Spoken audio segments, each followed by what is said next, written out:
Story County, helping build Nevada's future.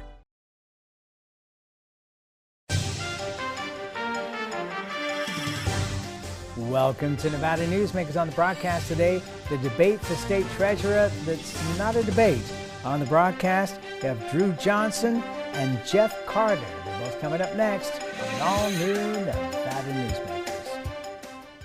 Reno is full of hard-working, caring people. We're neighbors, business owners, families who need attainable homes, good-paying jobs, and a future we can count on. What we don't need are more big political promises with bigger price tags and politicians who let the latest Washington trends guide their policies. We need no-nonsense leaders with fiscal discipline who are focused on results for Reno families.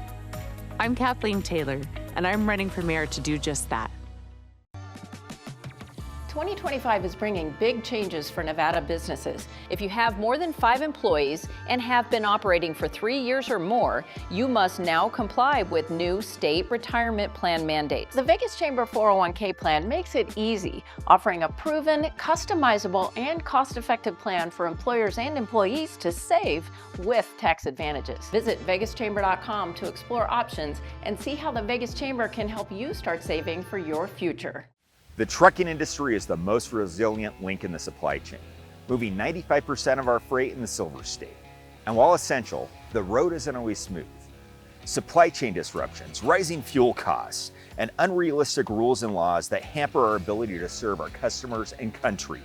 Our prosperity and every sector of the economy, manufacturing, mining, medicine, and food from farm to table, is tied to trucks. There's nothing without trucking.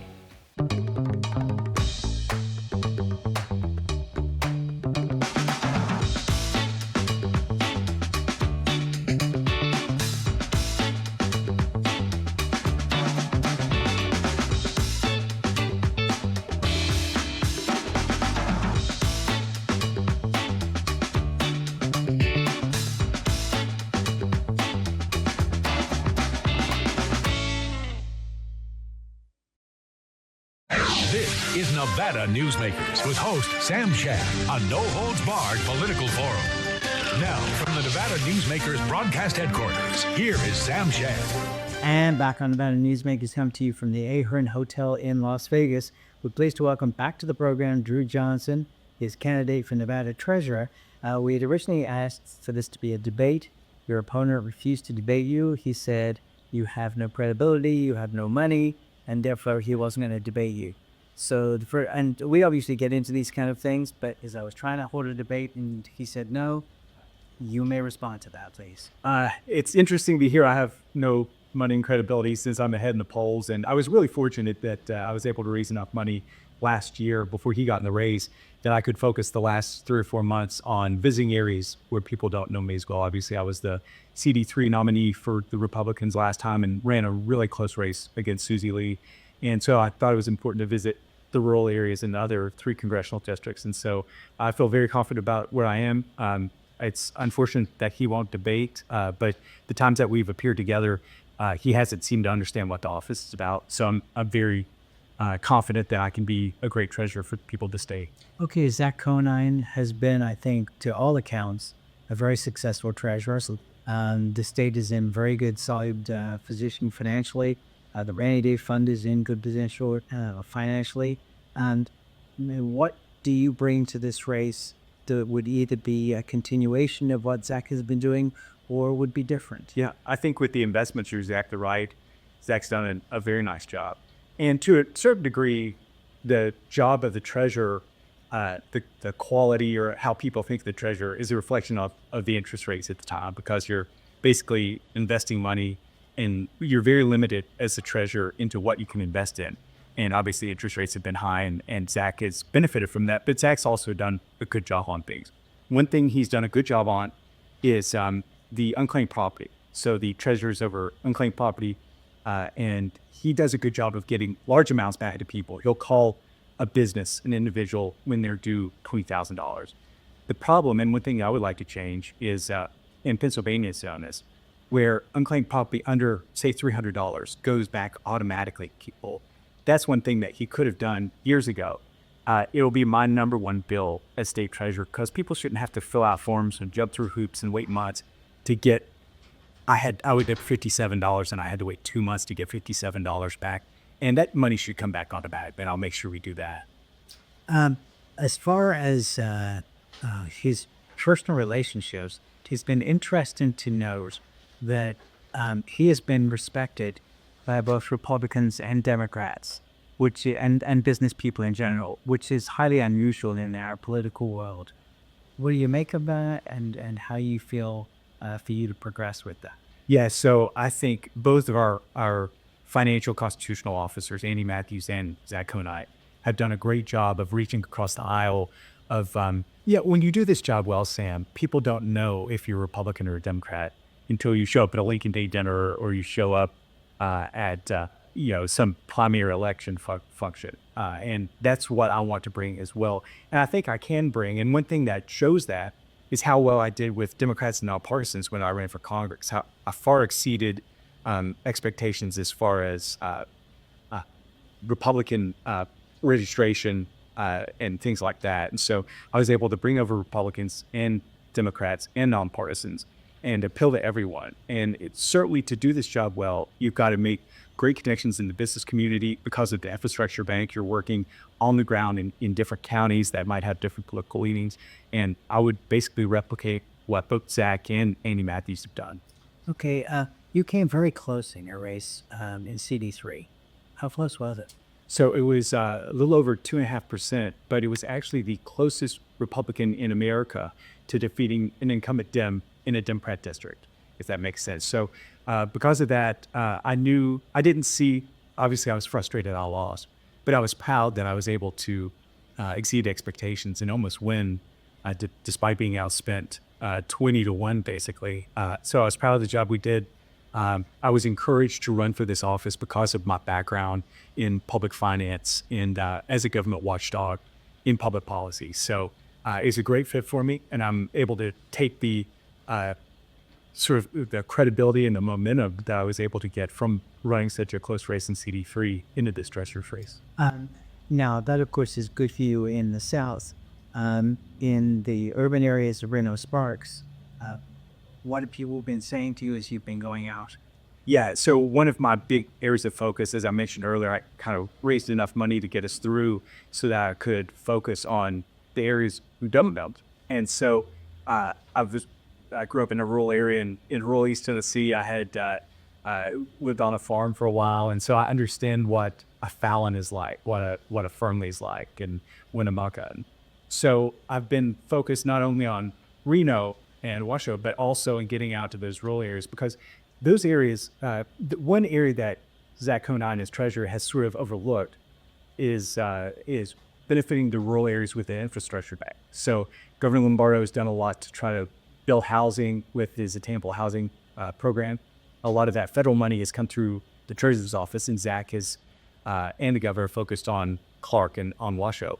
And as a result, you've got situations like Lovelock. Lovelock, they're about to open up a new mine, and there's no place for the people who are working in the mine to live. And so making sure that there's some investment so that people can live in a Lovelock rather than driving to Fernley or living in an RV when they're working is really important, and that's something I'm going to focus on. Okay, now, of course, mining is a business that goes up and down, as we know, a boom and bust business. In Winnemucca, with the lithium mine, they're building man camps. Is that something that you would look at? There's a few things we can look at. We can look at the man camps. Also, they've got a big issue there with the road from Winnemucca to the mine is basically a 2-lane road for most of the way. And so, Yes, it is. We've done that. Yeah, exactly. I'm sure Sylvester Anthony and other people who are involved in transportation have mentioned this. But if there's an accident, if there's a backup, people are delayed sometimes hours. And so making sure that there are passing lanes, making sure that we can 2-lane or 4-lane part of that 2-lane, I think is going to be really important. And to the extent that I can help as the treasurer through the infrastructure bank or through some of the local bonding, I'll certainly do that. Okay, so would the treasurer's office works in tandem with NDOT, for example? They can't. So NDOT has different sort of streams of funding, but one of the streams of funding that could be used would be infrastructure bank. And the infrastructure bank is a revolving fund. You fund something, once it's built, tax revenues come back into the infrastructure bank, fill it back up. And one of the things that can be used for is physical roads.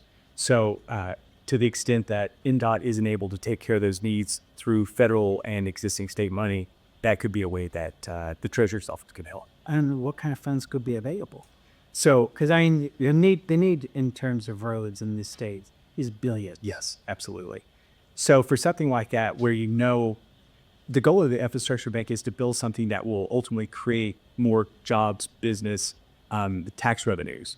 And so, for example, you could expand the road so that it makes more sense to have more housing. You build the additional housing, which creates more property tax revenue.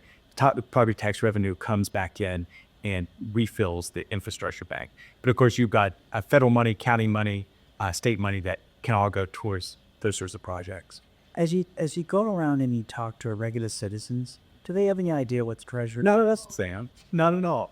They think the Treasurer's Office is day trading, which I think sometimes my opponent and some of the Democrats think is what it does. But in reality, investing is just a small portion of what the Treasurer's Office does. So the Treasurer oversees a 5-person board, and it's the governor, the controller, the treasurer, and 2 people appointed by the governor. And that board ultimately, along with the deputies and the other 70 people who work at the Treasurer's Office, help decide what the state invests in. But more importantly, or just as importantly, you've got the infrastructure bank, you've got unclaimed property, you've got 529s, you've got the Millennium Scholarship, you've got ABLE investments. And so there are ABLE accounts. There are a lot of things that people don't understand that impact them just as much as the investments. And that's where we have to leave it. Your opponent will be on after our commercial break, and thank you for being here, as you said, and we'll be right back. As you know, Reno is booming. Toll's development company is helping it grow with insightful design and development, building community with every project, adding beauty, adding excitement, emphasizing our shared humanity. Reno is becoming bigger. Toll's development is helping it become better, more livable, more enjoyable. To learn more, go to tollsdevelopment.com. tollsdevelopment.com. Welcome to Story County, where history meets innovation, and a pioneering spirit continues to shape our future.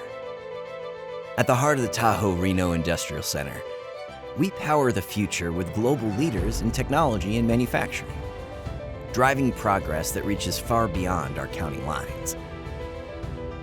From advanced manufacturing to tech innovation, our industries are creating thousands of quality careers, fueling a vibrant economy that benefits every Nevadan. But it's more than just growth. Our community is our foundation, supporting families, empowering local initiatives, and creating a place where everyone belongs. Be part of a legacy built on bold ideas and boundless possibilities. Join us in building a brighter future right here in Story County.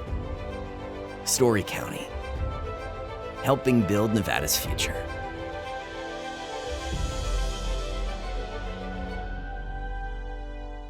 You'll be rolling with some swag during the $150,000 Spring Bling giveaways at Tamarack Casino. Make it rain with up to $5,000 in cash every week and 20 large in cash guaranteed during the grand finale drawing. We're blinging in your good times at Tamarack Casino. This is Nevada Newsmakers.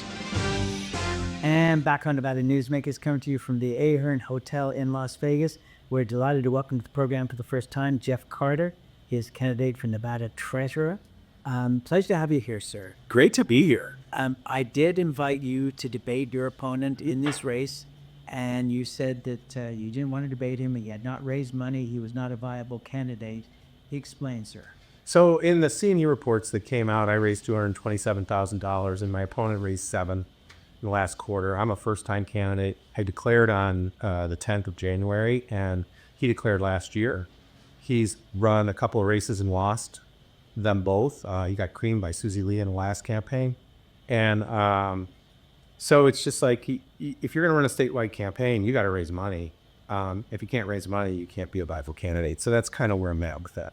Okay, but there are those who would say, with all these things, it would make sense for you to debate and then bring these out and show people that you're the leader. Yeah, it's a valid criticism, but I think, if you go back to other Republican situations, Trump never debated and he won the nomination. So I just feel like if he was competitive, it's different, but he's just not competitive. Okay, so if you were to suddenly raise a bunch of money in the next couple of months, you would jump in? Well, I think the primary will be over by then, and we won't know. Well, that's but, true. But let's say it was a total general election, for sure.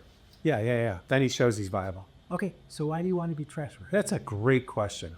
I looked at what my background was in life. I have a 40-year career in finance. I'm 64 next week, so I'm not a spring chicken. First time ever running. And treasurer is really the only place where the skills that I developed over the course of a lifetime are applicable to government, where, if you're in for assembly or, one of the other offices, you sort of define that office by what you want to do, where the Constitution defines what the treasurer does, and it's very specific in the duties. And I looked at those and I said, I've kind of done a lot of this stuff during my entire career, very successfully, I might add. And so that's why I'm doing it. And so that office really does fit me. Zach Conine Yes. has been a very successful treasurer. Yeah. I don't think anybody would argue with that. Yeah. Financially, the state is in good shape. And he's been appealing to both Republicans and Democrats, as well as business people in general. Yeah. What would you continue of what he has started, and what would you look and say, no, I don't want to do that, I want to go a different way? Yeah, so I don't disagree with you. And I think the treasurer's office is the one office in government that should really be nonpartisan. It should be about return on assets, not return on Treasurer, by the way. Secretary of State, potentially, but I would say treasurer for sure, because it's about return on assets. I think I would definitely reach across the aisle, because I think there's a lot of things that we can do as Democrats, as Republicans together, to make capital more efficient. I think being very transparent about the portfolio and why you're doing what you're doing is very important to both sides. Okay, just Yeah. about how it would be more efficient. So payments rails have changed, and Nevada's payments rails are kind of antique. Okay, explain to me what that means. Okay, that's okay. So how you put money into the state and how you get money back from the state. I was at this one thing, and this guy said, I own all this commercial real estate, and why can't I just automatically send a payment? Why can't it? I don't know. I'm not treasurer yet, but I think that's something that we looked at when I was a venture capitalist. I invested in payments rails, so I understand it. I think the way that Zach reports is not the way I would report. So Zach's a lawyer, and lawyers use words. Very good at words, and they charge by the minute for words, So business people like to see bullet points with numbers. And so if you're a county treasurer or city treasurer, you want to see what Nevada's rate of return is, what the benchmark is, and what, let's say, a comparable state with similar investment criteria's return is. So you can compare and contrast and kind of plan. And I think that's different. I would, because of what's happened in the last, let's say, 5 or 6 years, I think the next 10 years of finance are going to be radically different than the last 10. Zach was treasurer, for the last 8 years. Artificial intelligence has really manifested itself. Trump sent me to the G7 in 2017 to advise the G7 countries on artificial intelligence, the future work, and big data. And so I would bring that into the Treasury as much as we could to utilize it to take commoditized tasks and make people more efficient and more productive for the state, not get rid of employees. And you can never use artificial intelligence without a human check. You just can't. All right, let's take a break. We'll come back more with Jeff Carter after this timeout. Like a traditional handmade basket, retail is woven into the fabric of life in Nevada. From big box to mom and pop, retail supports our communities in countless ways. Jobs for the disabled, team uniforms for kids, help for the elderly, and so much more. Retail employs over 1 in 10 workers. Retail supports Nevada, and we support retail. RANNV powerline.org. A power line is more than a power line. It's maintaining the bottom line for small businesses. It's keeping the assembly line moving for our workforce. For our brightest minds, it's meeting a deadline. It's on the front line with our heroes. And on the sidelines of the biggest games. It's a direct line to our loved ones. And it's a lifeline for the most vulnerable. There's a lot on the line. The Nevada Builders Alliance has been protecting the interests of the construction industry for over 50 years. Our programs save members thousands of dollars every year and allow them to provide much-needed benefits to their employees. Our industry also allows Nevada to grow. If you're thinking about a career in the construction industry, reach out. And if you haven't thought of a career in construction, what are you waiting for? We are the Nevada Builders Alliance. Meet Nevada Health Link, Nevada's official health insurance marketplace. Your link to savings, selection, free assistance, and name brand health insurance, where 90% of enrollees lower the cost of their monthly premium. Everyone deserves access to quality health coverage, no matter your income or family size. Visit NevadaHealthLink.com. A few minutes could save you hundreds of dollars per month. Nevada Health Link. Our plans are made for your plans. This is Nevada Newsmakers. And back on Nevada Newsmakers, we continue our conversation with Jeff Carter. He's a candidate for Nevada Treasurer. You were talking about what's coming for the next 10 years. Describe in your mind what you think is going to come, and especially as it's applicable to AI. So tokenization of all assets is going to come. You have the Genius Act that's being debated, but it's probably going to pass. You've had all this innovation and tokenization that has laid the groundwork for it, but it's never been implemented totally. And I think people need to understand that before you do anything with it, which means you have to talk to the legislators and meet them where they are educationally in the process and help them understand why this is good for the state. So it makes capital way more efficient. When payments come in faster and they don't get held up by banks or something, you have access to the money faster, you have lower fees, and payments going out as well. I think when you're the treasurer, you set the strategy for what the portfolio is going to be invested in, and then you execute on that strategy. And the market has changed. It's going to change. And so you have to be able to participate in that market. It's not going to be like the old market. And so those are some things just to think about. It's a very, very, to be honest, complex thing. We probably don't have enough time to talk about it. What people should know is I was chairman of the board of a company called Open Finance, and it was the first one to get SEC regulation to trade security tokens for REITs. And then, of course, the next day, real estate. Yeah, and the next day, of course, Gary Gensler said, we're not going to allow that. So we sold it to an Israeli firm and made 1x on it. But I did go through that process. And then I was also a lead investor in a company called Bitnomial, which was just bought by Kraken last week. And they went through the CFTC process to become regulated, to be one of the only clearinghouses in the country that could deliver cryptocurrencies. Okay, so does this concern you? Because already the speed of trades is at millisecond. It is. It's faster than usual. And this is going to go even faster. It's going to go faster because you're going to know at any point in time what is there. So if you're thinking about, like, this is esoteric stuff, but like shorting the stock in the stock market, you got to borrow the stock. A lot of times you don't know where the stock is, but with tokenization, you're going to know exactly who has it and where it is and how much can be borrowed. So it's going to make the entire capital market more efficient because it's going to be more transparent. Okay, but is there a concern that the speed for state that I see what you're saying, moving so fast, yeah, because the potential for error, fraud, or fraud, right? I understand that. I think you're protected from that because of what you invest in. So you can do U.S. Treasuries, agencies, high grade corporates, and some international, right? You can't invest in gold. You can't do single stocks. I think what it does is it helps you create a better decision-making framework to make better decisions on the state's portfolio. And then if there was a shock that happened, for instance, Zach had to deal with COVID, that was an exogenous shock that nobody saw coming, really. And so you're going to be more efficient. I don't know, but George W. Bush, Yeah. he warned. Oh, George W. did. Yes.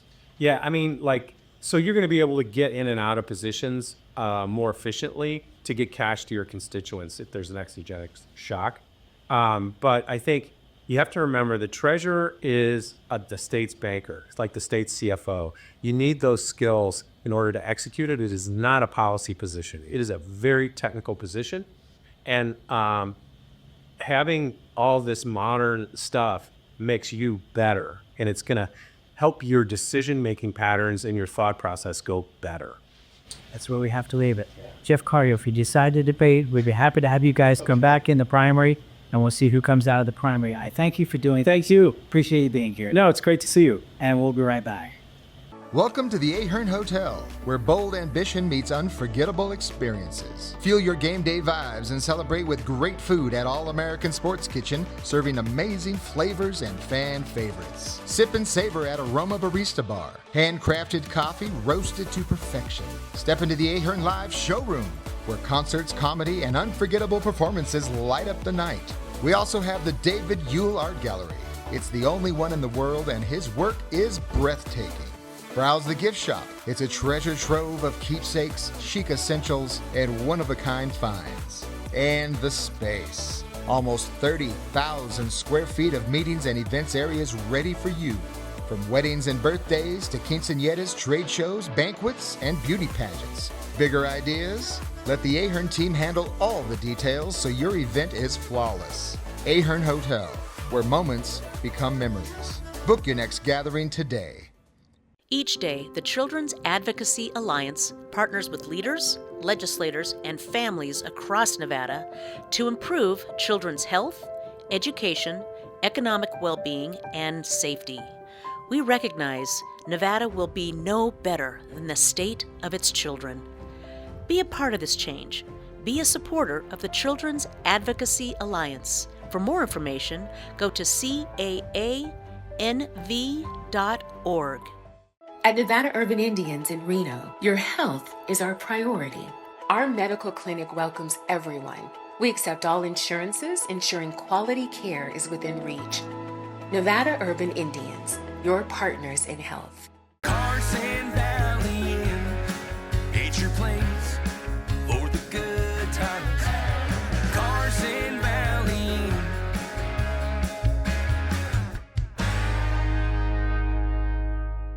We're the Peters family, 2 combat veterans, our daughter Elle, and our Liberty Dogs puppy in training, Cooper.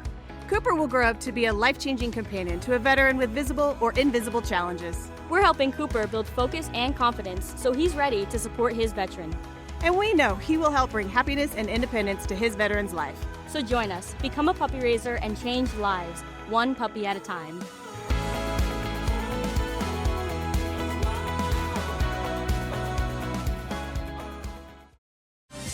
Thanks for watching Nevada Newsmakers, coming to you from the Ahern Hotel in Las Vegas. We'll see you on the next broadcast.